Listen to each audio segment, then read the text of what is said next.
हमारा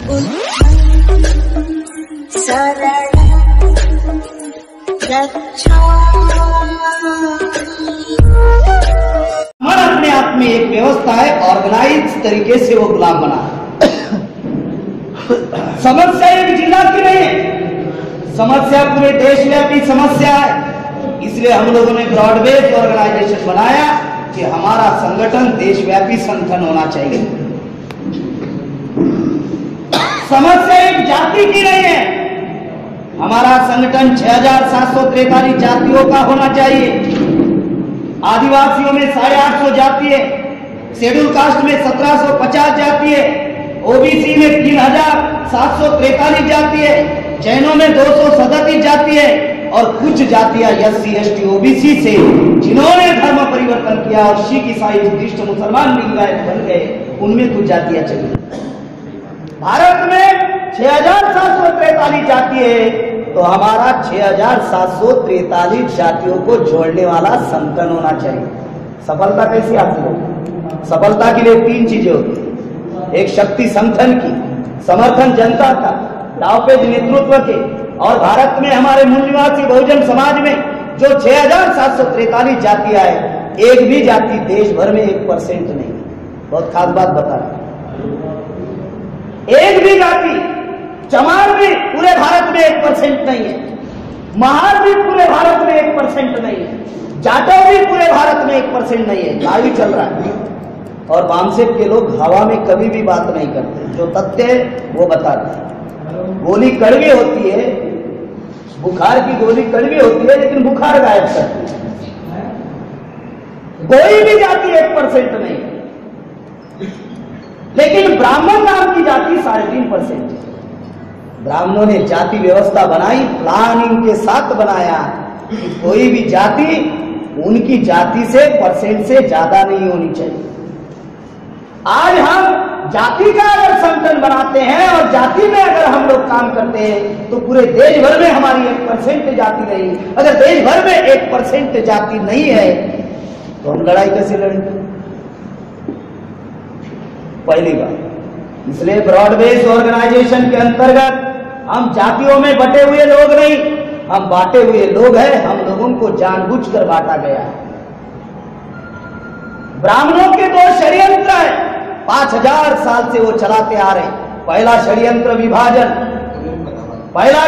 विभाजन, जिसकी वजह से हम इकट्ठा नहीं हो पा रहे। वर्ण व्यवस्था, शूद्र और अतिशूद्र विभाजन, जाति व्यवस्था 6743 जातियां बनाई। तीसरा ऊंच नीचता फैलाई, चौथा झूठ बनाया, महिलाओं की दास्ता लाई, कर्मकांड लाए, धर्म सुरक्षित है, आदिवासियों का अलगीकरण है, देवी देवता इस देश में निर्माण किए। विभाजन बता, ये विभाजन उनका हथियार है, हमको गुलाम बनाने का 5000 साल से चला रहे। दूसरा अज्ञानता, अज्ञानता की वजह से उनका षड्यंत्र हम लोगों को समझ में नहीं आ रहा है। एक है शिक्षित और दूसरा है जागरूक। हमें जो एजुकेशन मिला है, ये एकेडमिक एजुकेशन है, ये शिक्षित है। हम 10वीं पढ़े लिखे हो सकते, 12वीं पढ़े लिखे हो सकते, ग्रेजुएट हो सकते, पोस्ट ग्रेजुएट हो सकते, ये शिक्षा है, जागृति नहीं है। जागृति का पहला बिंदु और पहला पर्सपेक्टिव है टू आइडेंटिफाई और एनिमी, दोस्त और दुश्मन की पहचान होनी चाहिए। साथियों, ये विभाजन जो उनका हथियार है कि विभाजन की वजह से हम इकट्ठा नहीं हो पा रहे, और अज्ञानता की वजह से उनका षड्यंत्र समझ नहीं पा रहे। अज्ञानता क्या है? तो अमेरिका को कपड़े पहनने की अक्कल नहीं थी, तब भारत में विश्वविद्यालय थे, नालंदा, तक्षशिला, विक्रमशिला, उज्जैन। भारत से दुनिया को ज्ञान जाता था, आज वो भारत कंगाल बन गया। दुनिया के 200 विश्वविद्यालय में भारत का एक भी नाम नहीं है। दुनिया में जितने भी साइंटिस्ट पैदा हुए, भारत का एक भी नहीं है। अज्ञानता। 1 मिनट के लिए थोड़ा सोचिए, यहां पर सारे लोग पढ़े लिखे लोग हैं। 1 मिनट के लिए सोचिए। मैं 1 मिनट के लिए सोचता हूं कि अगर मेरा दादा ग्रेजुएट पोस्ट ग्रेजुएट होता, तो आज मैं पीजी का स्टूडेंट हूं, पोस्ट ग्रेजुएट हूं। मैं 1 मिनट के लिए सोचता हूं, अगर मेरा दादा ग्रेजुएट पोस्ट ग्रेजुएट होता, तो मेरा दादा को फॉरेन एजुकेशन मिला होता, तो हमारे दादा IIT IIM के स्टूडेंट होते तो, हमारे दादा डॉक्टर वकील इंजीनियर होते तो, आप लोग अंदाजा लगा सकते हो हमारे ब्रेन में कितना मेरिट होता। हजारों सालों से हमको उन्होंने शिक्षा से वंचित रखा, हमारा मेरिट खत्म कर दिया, और मेरिट ही खत्म नहीं किया बल्कि हमें इतना ज्ञानी बनाकर रखा कि उनका षड्यंत्र हम लोगों को समझ में नहीं आ रहा है। ब्राह्मण दो हथियार चलाता है, एक विभाजन और दूसरा ज्ञानता का, और ये दो षड्यंत्र हजारों सालों से वो चलाते आ रहा है, जिसकी वजह से हम लोग गुलाम हैं।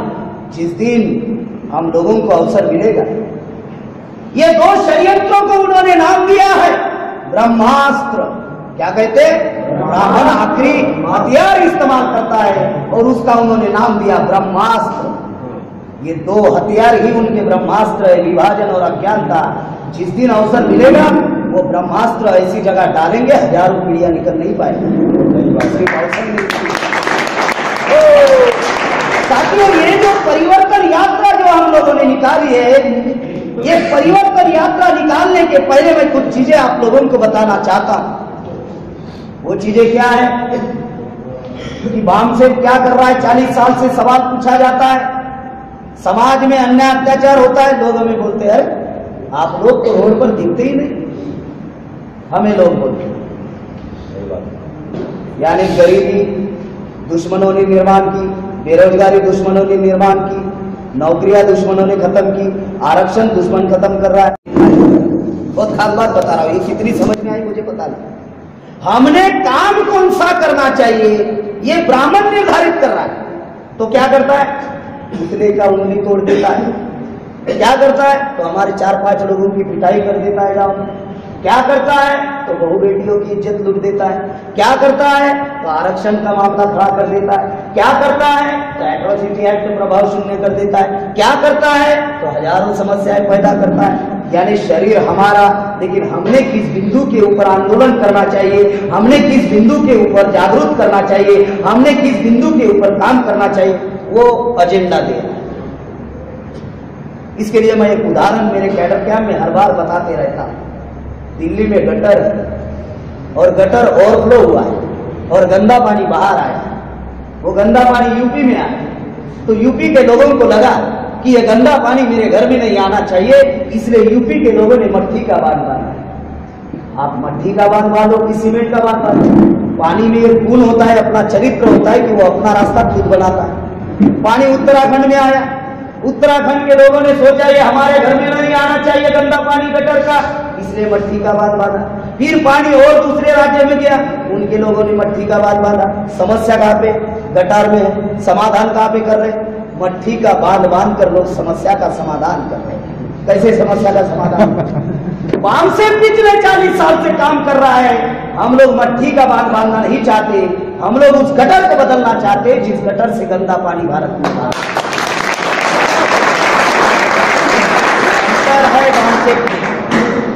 यह अंतर है वामसेन में। वामसेन कैडर बेस्ड ऑर्गेनाइजेशन को निर्माण किया, साथ में ब्रॉड बेस्ड ऑर्गेनाइजेशन निर्माण किया।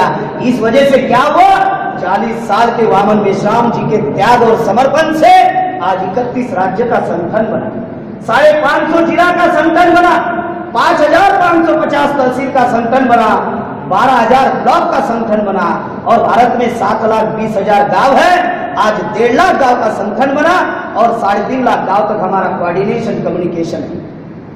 वामन मेश्राम जी अकेले पूर्णकालीन प्रचारक थे इस संगठन के, आज 3000 पूर्णकालीन प्रचारक है, और मेरे शरीर का बोलने वाले 2000 फटाके हैं। मैं उनको फटाके कहता हूं। मेरे शरीर का बोलने वाले 2000 फटाके हैं। अब आंदोलन नेक्स्ट जनरेशन में कन्वर्ट हो चुका है। वामसेन को ब्रह्मा भी आएगा ना, ब्राह्मण छोड़ो, ब्रह्मा भी आएगा तो भी वामसेन को तोड़ नहीं सकता। वामसेन साथियों, समाज का चरित्र जो है, समाज बहानेबाज समाज है, समाज क्राउड बेस्ड समाज है। अगर आपके पास अगर आपका ऑर्गेनाइजेशन नहीं रहेगा तो जब आपके ऊपर जब आपत्ति आएगी तो आपको साथ कौन देगा? कौन देगा साथ? आपके पास आपका संगठन नहीं है और आप खुदिया मार रहे हो, साथ कौन देगा? हमारे पास हमारा संगठन था, हमारा कैडर था, हमें विश्वास था कि 24 घंटे के अंदर हम लोग बाहर आएंगे। देश भर में 550 जिला में जेल भरो आंदोलन शुरू हुआ। संगठन कॉमन मैन को अनकॉमन बनाता है। संगठन महाराष्ट्र का मासा कन्नमवार अंगूठा छाप व्यक्ति था, महाराष्ट्र का मुख्यमंत्री बन गया। कैसे बना? संगठन की वजह से, क्योंकि वो जिस संगठन में काम करता था वो चेला गांव का संगठन था। साधारण व्यक्ति को संगठन साधारण बना देता है।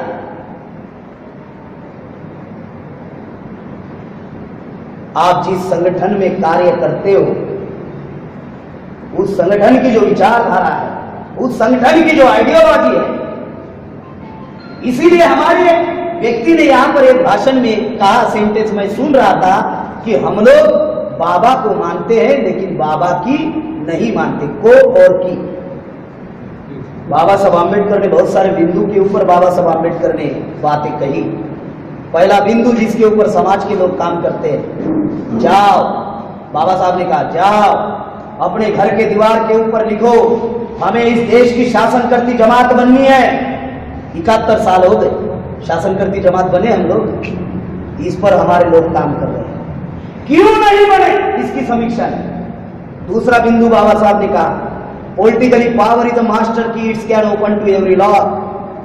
राज्य सत्ता एक ऐसी चाबी है जो हर ताला खोलती है। इसके ऊपर हमारे समाज के लोग काम कर रहे हैं, लेकिन वो चाबी किधर है? अभी किसी को मिली वो चाबी? चाबी मिली किसी को?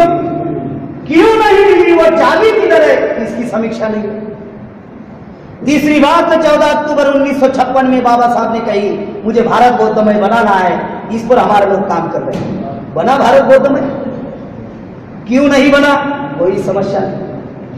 लेकिन बाबा साहब आम्बेडकर ने एक बात कही जिसके ऊपर कोई काम ही नहीं कर रहा है।